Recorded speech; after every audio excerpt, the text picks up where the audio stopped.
Bismillahirrahmanirrahim. Assalamualaikum warahmatullahi wabarakatuh. Sahabat yang berbahagia, alhamdulillah pada kesempatan hari ini Allah masih memberikan kita jatah umur. Alhamdulillah kita bisa berkesempatan lagi untuk senantiasa memperbaiki diri dan senantiasa menambah ilmu pengetahuan kita, lebih khusus menambah ilmu pengetahuan kita tentang tata bahasa Arab, karena akan menjadi sebuah pintu pembuka kita lebih memahami Al-Quran dan As-Sunnah. Insya Allah sahabat, pada kesempatan hari ini kita akan mempelajari dan memahami penggunaan kalimat larangan dalam tata bahasa Arab. Seperti apakah penggunaan kalimat larangan dalam tata bahasa Arab itu? Yuk kita simak. Yuk simak baik-baik. Penggunaan kalimat larangan dalam tata bahasa Arab biasanya menggunakan huruf la. Nah, ini salah satu clue-nya, salah satu petunjuknya bahwa cara kita untuk membuat kalimat larangan dalam tata bahasa Arab, maka di sini kita menggunakan huruf la. Jika mungkin kita belajar bahasa Inggris kan ada kata yang sering digunakan seperti don't, kan, don't touch me. Nah, dalam penggunaan huruf la ini memiliki dua fungsi. Nah, dalam bahasa Arab la ini ternyata bukan hanya digunakan untuk larangan saja, untuk kalimat larangan, tetapi la ini memiliki dua fungsi dalam kaidah bahasa Arab. Yang pertama, la sebagai larangan. Nah, disebut dengan istilahnya itu la nahiyah, ya. Dan la yang kedua berfungsi untuk meniadakan suatu pekerjaan. Jika la ini masuk kepada fi'il mudhari, maka fungsinya adalah untuk meniadakan sebuah pekerjaan. Tetapi nanti dalam pembahasan yang lain, la itu juga bisa masuk kepada isim, ya. Cuma itu berbeda fungsinya kalau dalam isim. Tapi dalam kalimat larangan, la ini digunakan dan masuk kepada fi'il mudhari. Oke, intabih awalan. Perhatikan baik-baik. Untuk memudahkan pemahaman sahabat terhadap la nahiyah dan la nafiyah, silakan pahami dan hafalkan tasrif fi'il nahi dan artinya agar pemahaman sahabat lebih sempurna.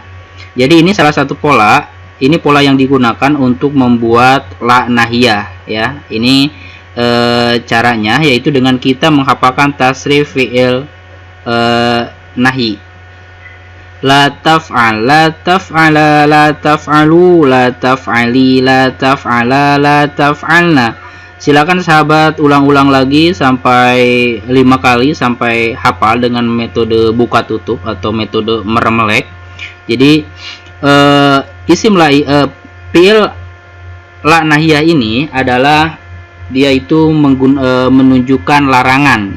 Jadi la taf'al, jangan kamu seorang laki-laki berbuat. La taf'ala, jangan kalian dua orang laki-laki bekerja atau berbuat. La taf'alu, janganlah kalian sekalian laki-laki bekerja. La taf'ali, janganlah kamu seorang perempuan bekerja. La taf'ala, janganlah kamu dua orang perempuan bekerja. La taf'alna, janganlah kamu sekalian perempuan bekerja. Nah, fi'il nahi ini dia masuk kepada mukhatab, yakni larangan kepada orang yang kedua atau orang yang diajak bicara. Nah, ini salah satu kuncinya. Jadi sahabat harus menghafalkan tasrif fi'il nahi ini untuk lebih memahami la nahiyah. Selanjutnya, untuk latihan, coba tasrifkan tasrif fi'il nahi dengan kalimat berikut ini untuk lebih memahami lagi. Nah, tadi kita sudah memahami atau sudah mempelajari tasrif fi'il nahi. La taf'al, la taf'ala, la taf'alu, la taf'ali, la taf'ala, la taf'alna. Maka cara pembuatannya sangat begitu mudah. Sahabat hanya tinggal mengikuti harokat yang ada pada fi'il nahi ini. Contoh mana'a. Mana'a itu fi'il madi maklum, maka fi'il mudhari'nya itu adalah yamna'u. Nah, maka jadilah la tamna'. Janganlah kamu seorang laki-laki mencegah. La tamna. Terus? Ya, betul. La tamna'a. Berarti la taf'alu, maka jadi la tamna'u. La taf'ali, kalau dari mana'a berarti la tamna'i. La tamna'a, la tamna'. Nah, begitu. Jadi itu salah satu pola untuk pembuatan la nahiyah atau la larangan. Dan ingat baik-baik, la nahiyah ini digunakan hanya untuk orang kedua atau orang yang diajak bicara. Ya. Nah, mari kita bedakan la nahiyah dengan la nafiyah. Nah, la nahiyah yang barusan kita pelajari, la nahiyah, la taf'ala, taf'ala, la taf'alu, la taf'ali, la taf'ala, la taf'alna. Nah, kalau la nafiyah itu kan fungsinya tadi adalah untuk meniadakan suatu pekerjaan, bukan larangan. Maka di sini pada dasarnya la nahiyah dan la nafiyah itu kata kerjanya dia itu fi'il mudhari ya, bukan fi'il madi atau fi'il yang lain, tapi ini adalah fi'il mudhari dengan memasukkan la. Cuma bedanya kalau la nahiyah dia itu langsung disukunkan, tetapi kalau la nafiyah, la taf'alu, biasa saja seperti tasrif fi'il mudhari. Taf'alu, taf'alani, taf'aluna. Nah, ini fi'il mudhari yang mukhatab untuk orang kedua. Nah, la nafiyah ini tidak merubah apapun di harokat akhirnya. Jadi biasa fi'il mudhari yang mukhatab ya. Kan ada yang fi'il mudhari yang buat mutakallim, mukhatab dan yang goib. Nah, ini nahiyah ini adalah untuk yang mukhatab. Nah, kalau la nafiyah dia tidak merubah apapun di akhirnya. La taf'alu, la taf'alani. Kamu seorang laki-laki tidak bekerja. La taf'alani. Kamu dua orang laki-laki tidak bekerja. La taf'aluna. Kamu sekalian laki-laki tidak bekerja. Jadi tidak ada perubahan di harokat atau di huruf akhirnya. Beda dengan la nahiyah. La nahiyah itu disukunkan, nunnya, nun mudhari'nya dibuang. Nah, ini untuk membedakan mana la nahiyah dan mana la nafiyah ya. Jadi kalau la nahiyah dia merubah harokat dan akhir hurufnya, jadi hadfun nun, dibuang nun. Tapi kalau la nafiyah dia itu tetap fi'il mudhari cuma dimasukkan la. Jadi fungsinya meniadakan suatu pekerjaan. Sama dengan yang fi'il mudhari yang untuk mukhatabnya, untuk mukhatab perempuannya, la taf'ali, la taf'ala, la taf'alna. Maka ketika la nafiyah, nunnya itu tetap tidak ada perubahan apapun. La taf'alina, la taf'alani, la taf'alna. Nah, itu perbedaan antara la nahiyah dengan la nafiyah. Jadi la larangan dan la nafiyah. Jadi ketika sahabat ingin menggunakan sebuah kalimat larangan, maka pergunakan contoh seperti ini ya, tasrif fi'il nahi dengan perubahan harokat dan huruf di akhirnya. Tetapi kalau la nafiyah, sahabat hanya tinggal menggunakan fi'il mudhari dan masukkan saja la di awalnya. Oke?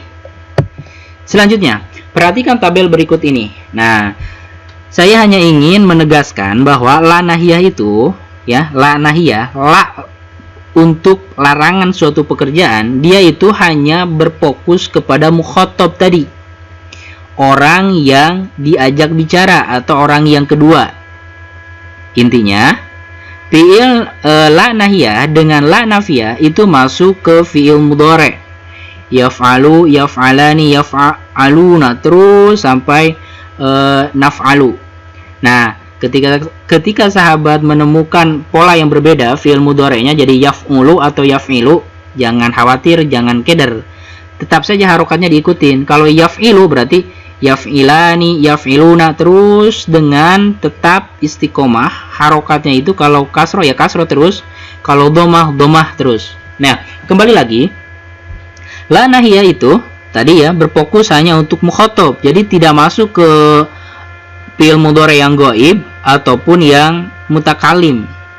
Berbeda dengan La nafiyah itu masuk ke semua fi'il mudhari, tergantung kebutuhan sahabat. Ketika contoh nih, aku tidak mengerjakan, berarti aku tidak mengerjakan itu kembali ke mana?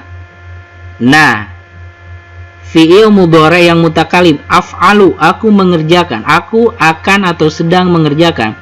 Kalau sahabat ingin membuat kalimat aku tidak mengerjakan, berarti la af'alu, tidak merubah harokat apapun di akhirnya. Atau contoh yang lain, dia seorang laki-laki tidak mengerjakan, berarti la yaf'alu. Nah, seperti itu. Nah, untuk nahiyah, untuk la nahiyah, maka dia hanya berfokus ke yang mukhatab. La taf'al. Cuma tadi disukunkan. La taf'ala, la taf'alu, dibuang nunnya.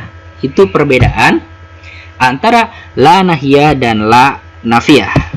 Oke, semoga Allah memberikan kemudahan untuk kita untuk senantiasa menambah keilmuan kita setiap harinya, agar kita mendapatkan kedudukan yang terbaik di sisi Allah. Yarfa'illahu alladhina amanu minkum walladhina utul ilma darajat.